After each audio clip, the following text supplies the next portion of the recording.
construction and having a sure foundation. And what was that sure foundation about? We just talked about this yesterday. Need a hint? Let me give you a hint. Is it coming back to you? Right, the foundation of God's love, because exactly, it doesn't move, it doesn't shift. No matter what's going on the outside, it stays sure and steady. We can turn it any way that we want, and it remains the same. Not like water, not like sand that shifts when you turn it, meaning anything can affect it, and not like stone, something that you cannot build on top of. But God's love, God's promises is the foundation for our life. So today we're going to talk about how God makes us worthy, how Jesus chose to die for you, and how he chose to die for me. So today I want to talk to you about the last night that Jesus was on the earth before he went to the cross. Now Jesus, before he went to the cross, he went to a garden called Gethsemane, and he went there with his disciples. And he was there praying because he knew that he had a difficult choice. He knew that he had something difficult that he had to face the very next day. And he prayed 3 times. And then he came back to his disciples and told them, everything's all right now. You can continue to rest on. So the last time we talked about Jesus being God. Why did God have to pray? Ooh, that's a good question, isn't it? Why did Jesus, who is God, have to pray? Add a little more to that. You're almost there. Can somebody else help him? That sounds good. Okay. Right. Thank you. Jesus is our perfect example. And he had a difficult situation to face. So what did he do? He prayed. He went to God. He showed us that when we have things in our life, that we can come to him. Did it work out the way that he wanted it to? It worked out the way that he knew that it would. And he was given the strength by God to do it. So that last night that he was on earth, he made the choice to die for you and I. So let's look at what it means to make a choice. What is a choice? I know, I'm asking you a lot of questions, but I need your help. What is a choice? I'll help you out on this one. A choice, as defined by Google, is an act of selecting or making a decision when faced with 2 or more possibilities. And we know, as I said, that Jesus is God. So God, knowing all things, knew that there was going to be pain involved when he made the decision to go to the cross and die. Has anybody ever talked to you about what the crucifixion involved? They have? Okay, so you've heard a part of this before, but let me share with you some pictures that I thought were so interesting. This is a picture of the crown of thorns, a picture like the crown of thorns that Jesus wore. Thorns that were weaved together and pressed on his head. What do I mean by pressed? Have you ever worn something that they call skinny jeans, and it's supposed to hug and show your shape? Or have you ever put on biker shorts or basketball shorts?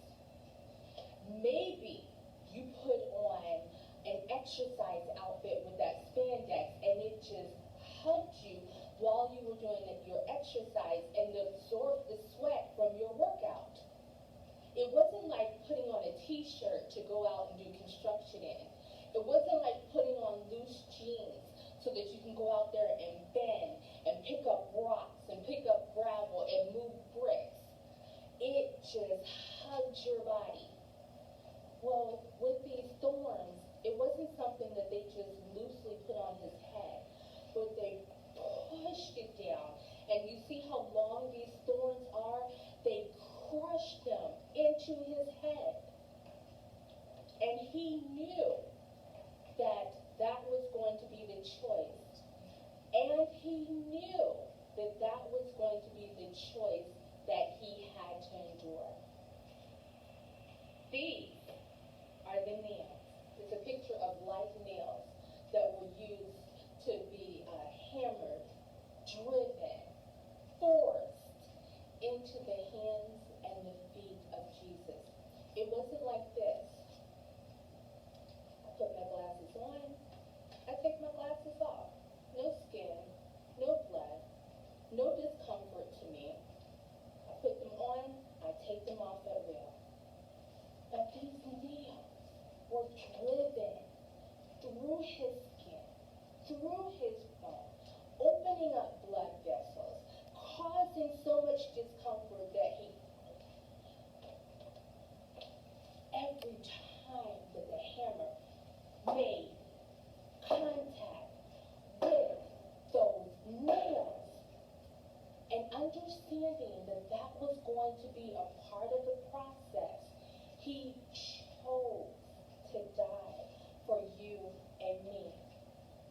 And in that choice, he also understood that it was not a choice that it was for his own consequences of sin that he was going to the cross to die for. It was for your consequence of sin. It was for my consequence of sin. It was for my mom's consequence of sin. For my dad's consequence of sin. It was for the whole human family to pay for their consequence of sin. Not his own, but for ours. And he made this choice knowing what it would cost him. So God deemed us as being worthy. But why would he do that? Why would he feel the contact of the hammer each time that it touched the head of the nail? Not just once, but for every time that one was placed in his hand and into his feet. Why did he deem us as worthy? Why did he want to give us that foundation of worth, that foundation of promise that we find in him, that foundation of being able to live life forgiven in him, and being able to have the foundation of his love? Why would he make a choice like that? Well, let's think about that. Why do we make choices to be good to other people? Is it because of where they live? They live in a nice neighborhood? They live where people welcome you as neighbors?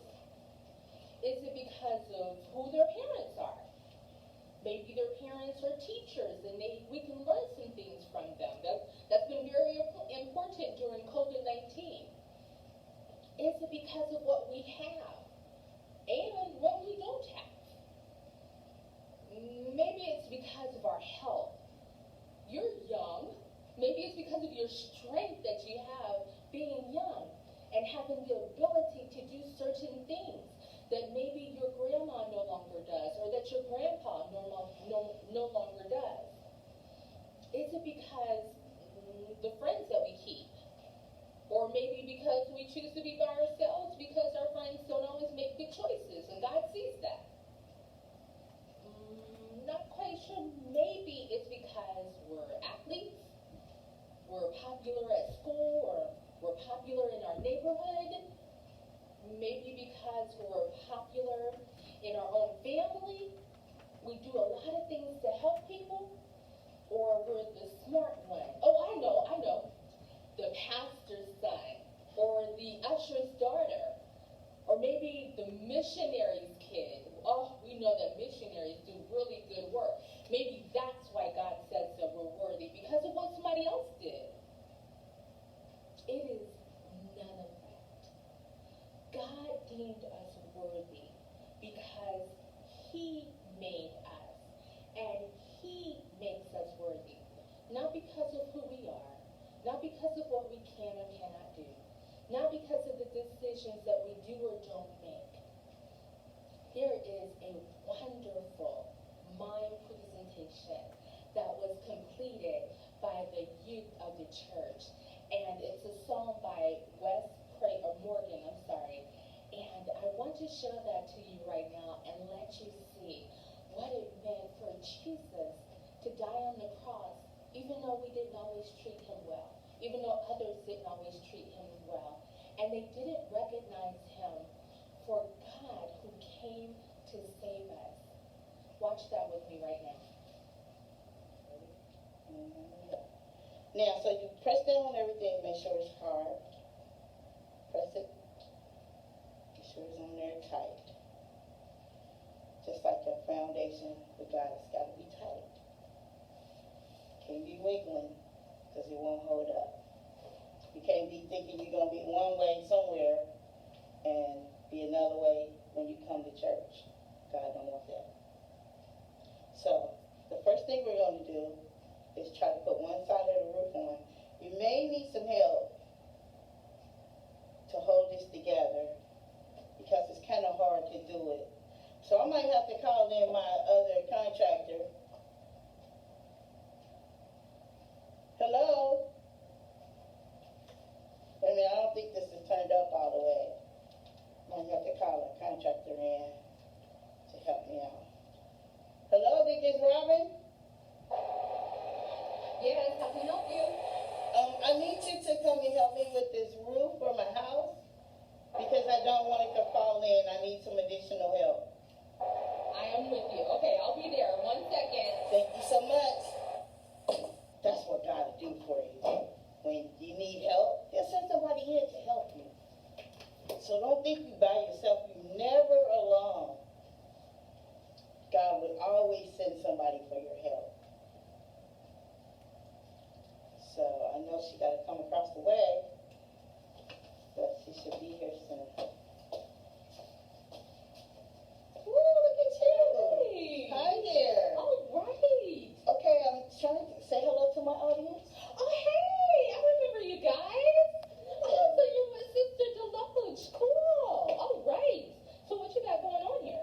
Okay, so I need help to try to build the roof of my house. Oh, okay. And remember, you all need help as well. So, Sister Robin, can you come over here? Sure. I need you to hold this part on. And put some glue. You have to put glue on the top of the stick. And on the inside of the stick, put a little glue right there as well, where the stick should be. So, I'm going to try to place it on there. Inside, the top of the sticks have to touch the top. So, can you hold it like that for a sec? So, see, we're working good together. So, God always has some help for you. So, you're going to do the same thing for this side, but make sure it's turned the same way. You don't want the roof going one way or another way. A little bit on the top of there, and a little bit here. God promises that He will never leave you or forsake you. In times of trouble, He always got help for you. That's one of His promises. Oh, I love that promise. Knowing that I'm never alone. And you're going to put a little bit on the top. You know, God also promised somebody in the Bible. Anybody know God promised someone in the Bible? Yeah, Abraham. Oh, right. You remember that story, Reverend? Mm-hmm. He promised, you can hold that for me? Thank you.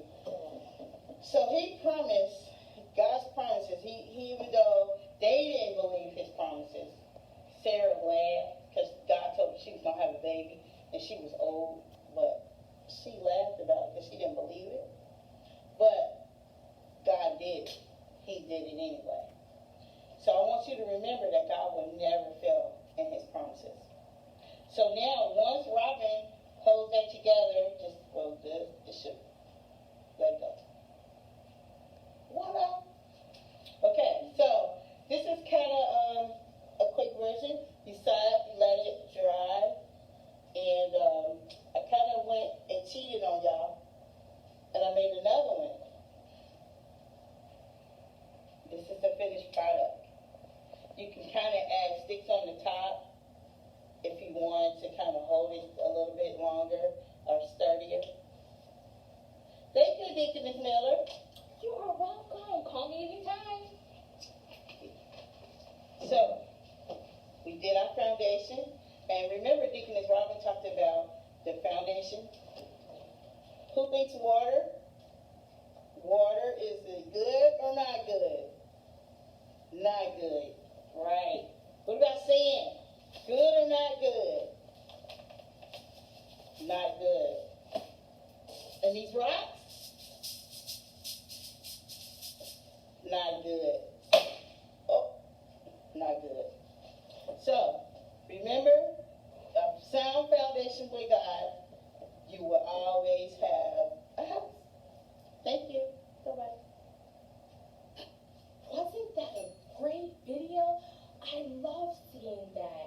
And it demonstrated about the love that Jesus has for us and the fact that he made that choice to die for us, giving us other choices, like the choice to make him a foundation for our life, to receive him for the foundation of promises, to understand that he is our foundation of worth because of what he did for us and that he made us and not we ourselves and not what anybody says about us. Remember the Apostle Matthew? How God chose him, and it didn't matter what anybody else said. God chose to place his love on him. I want to show you something really great that we use in construction. I know it's heavy, it looks big, and it kind of looks awkward. But I want to show you. It's a harness. It has loops. It has a Y-shaped pulley, and it also has buckles on there. Whew. It is really heavy. But the reason why I wanted to show this to you is because we use this in construction to go up on high places like the roof.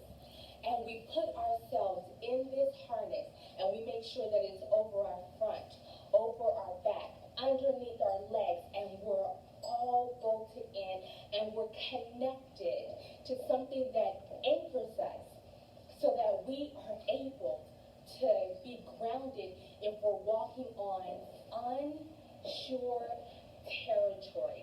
And if it's slippery, this harness holds us up and it keeps us from falling.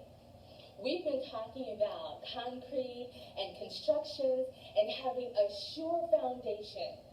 Our sure foundation that keeps us from falling, that we anchor ourselves to, is the Word of God. I heard Sister Deloach talk about that being the blueprint for our life. So I want to encourage you, thank you so much for joining us for Vacation Bible School, and to remember to follow the master plan. Remember to follow the blueprint. And remember all of the foundation that God has laid for us. Because when we anchor ourselves to his word and we use his love and his word as a sure foundation, we won't fall. I leave you with what VeggieTales said. God made you special and he loves you very much. Bye. Welcome to Vacation Bible School, Day 18. Anyway, we left off with leaving our house built on foundation like this. So it should be sturdy, can't move it. Good. That's how the foundation is with Christ. So on our second day, We're going to talk about forgiveness a foundation of forgiveness as well. Now, I know it's so hard to forgive, but we must forgive. Can anybody tell me why they think they should forgive people? What about you? Anybody? You look like you know what forgiveness is. You look like you know. That's good. Yeah, that's right. Because when we don't forgive, we don't get our blessings from God. And that's what He wants us to forgive. So we will continue to get our blessings from Him. Because whatever is in us that we can't forgive, God don't want it in it. He don't want that in us. So that's what we must do, forgive. We must clean out all that stuff so we can continue to get our blessings from God. Okay, so we're going to start on our roof of our house, and you have to take 3 sticks, and not 3 sticks. We're going to do 2 first. We're going to do 2 sticks. We're going to put glue on them. Just lay them on a piece of paper.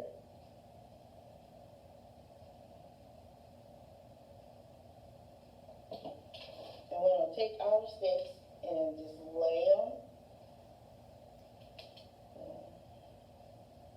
Make sure some ends are laid out. The ends of them are sticking out. You know, we talked about love and how God loves us. Without love, we can't forgive. And God is the only one who can help us to forgive sometimes. You know, we may need God to help us forgive. So just continue to lay your sticks down next to each other. And you know, we talked about how God loved us so much that He gave His only begotten Son. Now, if you know when God died on the cross for us, do you think He forgave those people who did all those mean things to Him? You don't think so? Well, I don't think, a lot of people probably don't think so, but God did. He forgave those people who was mean to Him. So we're going to continue to just lay the sticks on here. Leave it in, leave it out, and we're going to let that dry. Then we're going to repeat another one the same way. That's the other side of our roof. Put sticks on there, or maybe glue on the sticks. Okay, cut. Now we're about to start on the second side of the roof. So you need to put glue on the stick. Same way, and make sure you that it's hanging over a little bit so it can connect. So you do continue. Continue to lay it down.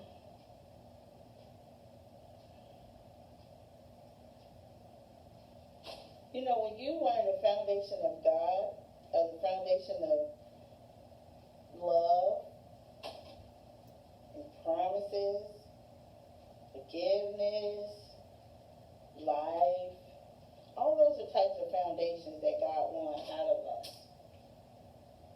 And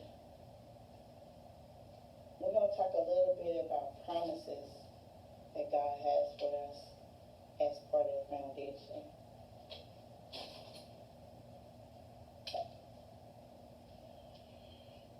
God has promised us that He will never leave us. You know how sometimes you be with friends and somebody try to fight you, want to start a fight with you or bully you. They leave you, they gone. As soon as the fight comes, they gone. But God would never leave you somebody that you can always count on. So we're trying to make sure that our roof is together so we can count on this roof not to let things inside of our house. Now, so you press down on everything, make sure it's hard. Press it. Make sure it's on there tight. Just like your foundation with God, it's got to be tight. Can't be wiggling because it won't hold up. You can't be thinking you're going to be one way somewhere and be another way when you come to church. God don't want that. So, the first thing we're going to do is try to put one side of the roof on. You may need some help to hold this together because it's kind of hard to do it. So I might have to call in my other contractor. Hello? Wait a minute, I don't think this is turned up all the way. I might have to call a contractor in to help me out. Hello, I think it's Robin? Yes, how can I help you? I need you to come and help me with this roof for my house because I don't want it to fall in. I need some additional help. I am with you. Okay, I'll be there. 1 second. Thank you so much. That's what God will do for you. When you need help, He'll send somebody in to help you. So don't think you by yourself. You're never alone. God will always send somebody for your help. So I know she got to come across the way, but she should be here soon. Woo, look at you. Hey. Hi there. All right. Okay, I'm trying to say hello to my audience. Oh, hey, I remember you guys. Oh, so you're my sister Deluxe. Cool. All right. So what you got going on here? Okay, so I need help to try to build the roof of my house. Oh, okay. And remember, you all need help as well. So, Sister Robin, when you come over here, sure. I need you to hold this part on. Put some glue. You have to put glue on the top of the stick. And on the inside of the stick, put a little glue right there as well, where the stick should be. So, I'm going to try to place it on there.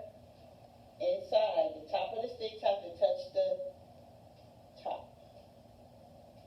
So, can you hold it like that for a sec? So, see, we're working good together.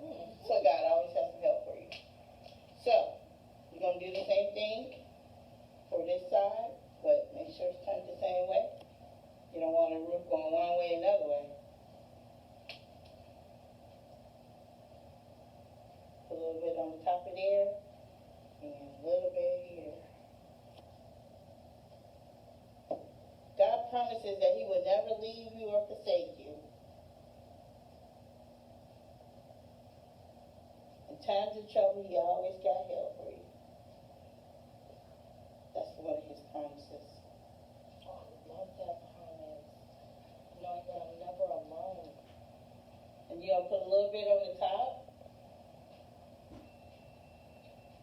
You know, God also promised somebody in the Bible. Anybody know God promised someone in the Bible? Yeah, Abraham. Oh, right. You remember that story, Reverend? Mm-hmm. He promised, you can hold that for me? Thank you. So he promised, God's promises, even though they didn't believe His promises, Sarah laughed because God told her she was going to have a baby and she was old, but she laughed about it because she didn't believe it. But God did it. He did it anyway. So I want you to remember that God will never fail in His promises. So now, once Robin holds that together, just go good. Just should let it go. Voila. Okay, so this is kind of a quick version. You let it dry, and I kind of went and cheated on y'all, and I made another one. This is the finished product. You can kind of add sticks on the top if you want to kind of hold it a little bit longer or sturdier. Thank you, Deaconess Miller. You are welcome. Call me anytime. So, we did our foundation. And remember, Deaconess Robin talked about the foundation. Who thinks water? Water is it good or not good? Not good. Right. What about sand? Good or not good? Not good. And these rocks? Not good.